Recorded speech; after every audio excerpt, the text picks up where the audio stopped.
Hello everyone and welcome to my Hello everyone, my name is Michael Stout and I today am playing Destiny.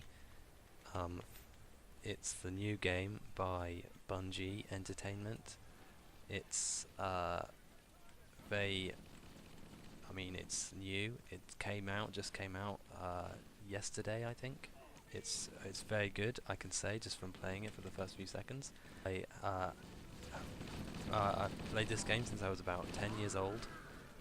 It's one of my favourite games ever made, or at least it was, until I realised that the whole game was a massive rip-off of Half-Life 2. For those of you who don't know, the story of Destiny is that the Peter Dinklages, the Libyans, and Zombocom are all at war to try and capture Earth, or should I say Mirth, which is like Earth, except that it was purchased by McDonald's.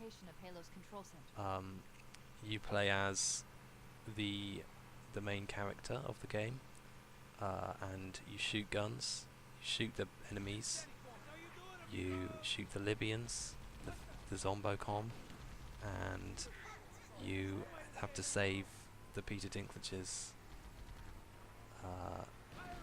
Peter Dinklage, of course, is a fantastic voice actor, as we all know.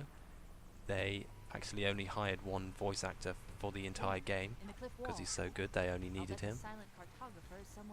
Hopefully, at some point, you will be able to hear some of his voice acting. And he hasn't come up yet because, of course, it's very gameplay heavy currently. But eventually he will, because he's a very prominent figure within the game. As you can hear now,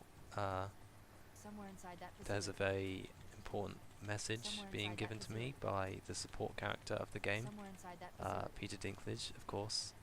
He says somewhere inside that facility, which of course is very useful information, because I thought it would be outside the facility, but somewhere inside that facility is good too, of course. Somewhere inside that facility. Somewhere inside that facility. Somewhere inside that facility. Somewhere inside that facility. For fuck's sake. Game wasn't supposed to just break.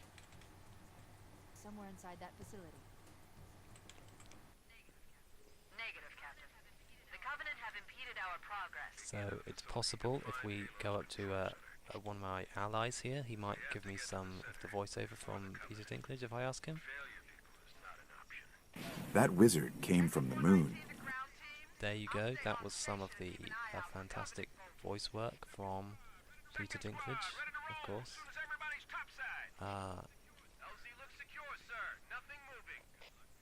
He has been lauded vastly by the entire population of the world for being possibly the best voice actor ever.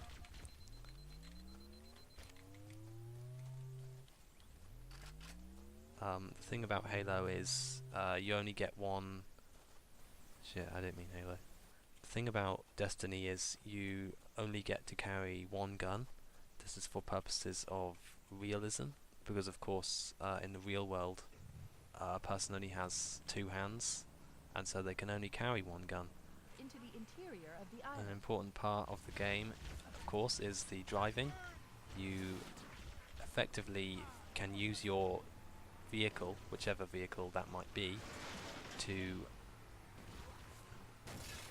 you can use whatever vehicle that might be as a weapon by using it to just run people over. You just some people have said that Destiny is a fantastically easy game, but I actually disagree. I think that it requires a lot of skill. It looks easy if you're a very skilled player, like I am. But if you aren't, if you're somebody who isn't me, then you'd probably find this game significantly more difficult and not easy at all, because it really is not easy. It's very, very difficult indeed. Enemies have a lot of health. shit, I actually died. Didn't expect that. Sometimes when you see a person play Destiny, they might be doing what is called a speed run, which is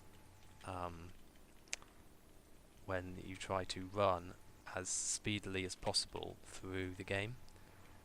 This is a very effective strategy, as you, of course, complete the game much quicker, usually too quickly for any enemies to catch you, because they're really slow.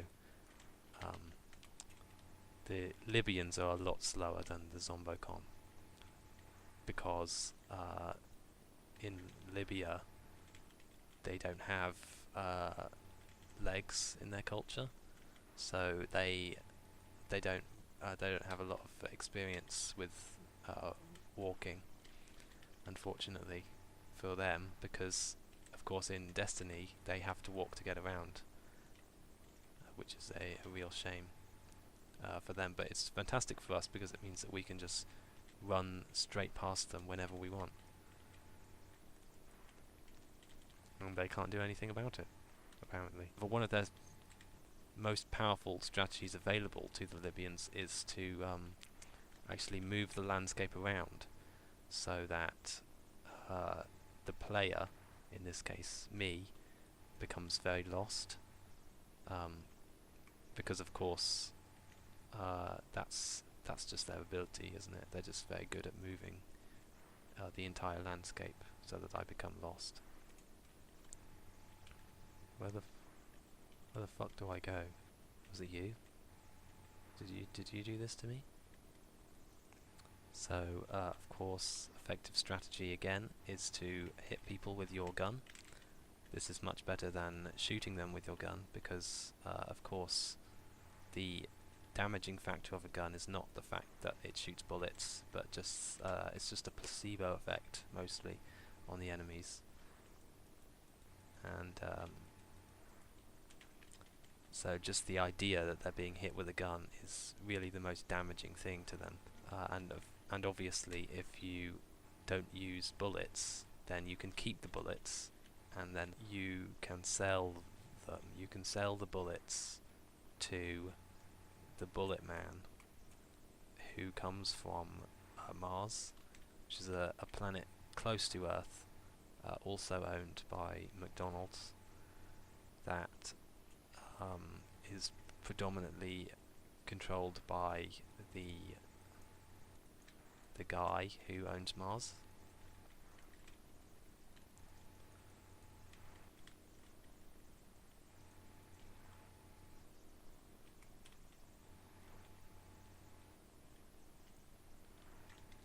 So here you can see we're entering the Church of the Libyans. This is where they worship the purple boxes, which are invincible. And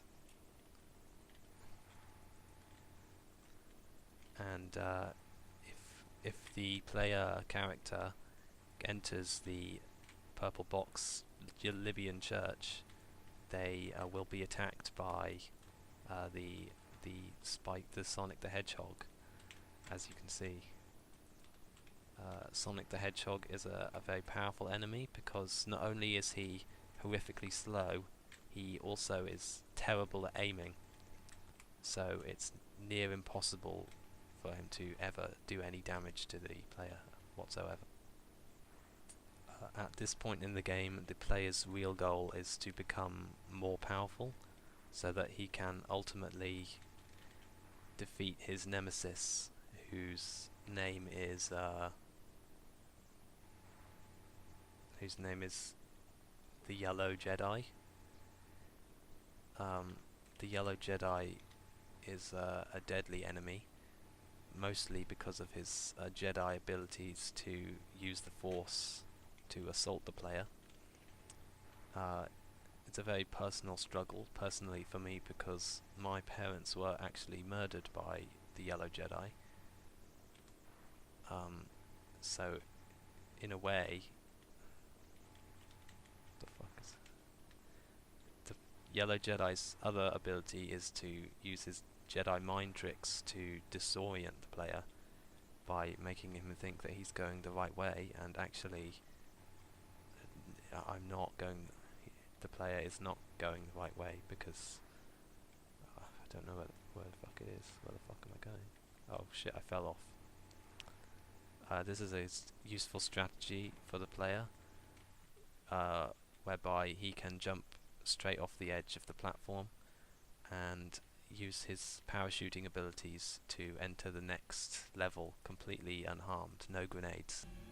You can see here that we have entered the next level of the game. It's actually the final level, and the purpose of this level is to destroy, rather than the Libyans, we must fight the Zombocom, which, as I have told you, are a fantastically dangerous enemy.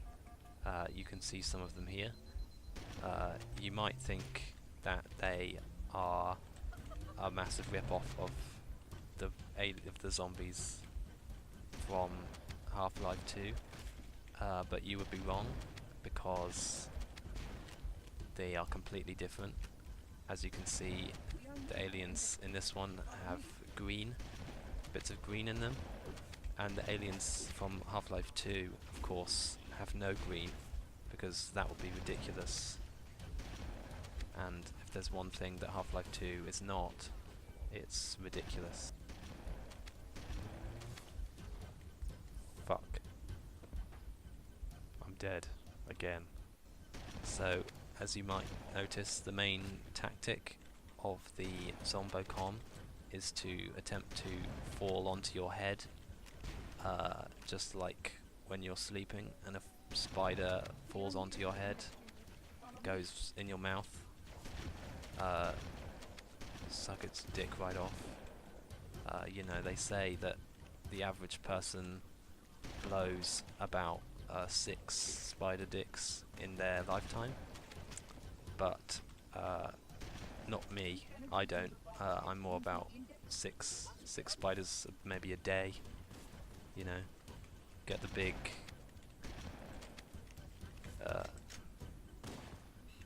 get those big 9-legged monsters right inside my mouth. You know, that's just how I roll. If you're not cool with it, maybe you should just leave. Maybe you should just leave. Go away. The fuck is this thing? What the hell am I even doing? What is this stupid game? What's that fucking noise? What the fuck is this? Is there something happening? I can't tell. This game was a lot better the first time I played it, honestly. Shit. Again, the Zombocom, similarly to the Libyans, have a very powerful tactic, which is to disorient the player. The player then has no idea what they're supposed to do. There's a blue thing. What is this blue thing? I can't go to it. So, as you can see, in this level, the player is led around by the Peter Dinklebot, who helps the player using his fantastic knowledge of wizards, which is another name for the enemies of the game. He injects many things, useful insights into the world of the game. That wizard came from the moon. Yes, thank you. Thank you very much, Mr. Dinklage. That was fantastic. The primary objective of most of the game is simply to murder the enemies around you indiscriminately. I think that this gives a very good message to the children of the world, because many children do not murder, and I think that that is a big shame. They're really missing out on the joy of murder, I think. And, you know, if more children murdered, then maybe there would be less children alive to murder. And I think really that would solve the problem, you know, whatever the problem is that you're thinking of. I think that would probably solve it. This game's done. This game, you know, it's just a game, you know. It's a game. It really is. It is a game. So, all in all, I have been Michael Stout. I've been playing the game Destiny. It's very good. You have to kill people. It's murder all the time. It's possibly the worst video game that I have ever played in my life. I give it 100 out of 10. Goodbye.